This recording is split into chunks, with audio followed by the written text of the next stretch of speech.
فكل من يقول إن الزلازل لم تقع بسبب الذنوب، أو أن الكسوف والخسوف لا يقع بسبب الذنوب، فإنه كاذب فاجر مكذب لله ورسوله، ومعترض على كتاب الله وسنة النبي صلى الله عليه وسلم.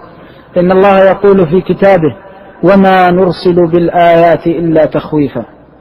ولو أن الناس وعوا هذه الحقيقة لكان لهم منها خير كثير.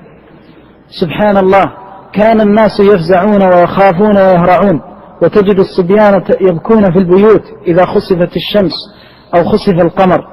واليوم مع هذه الغفلة المطبقة، مع وجود الكسوف والخسوف، ومع بعد كثير من الناس عن الاتعاظ، يأتي هذا الكاتب لكي يكتب هذه الكلمات التي يسود بها صحيفة عمله والعياذ بالله، كأنه راض عن واقع الناس، وكأنه يقول بلسان حاله: هذه البقية من الخوف من الله بهذه الآيات لا داعي لها. إنا لله وإنا إليه راجعون.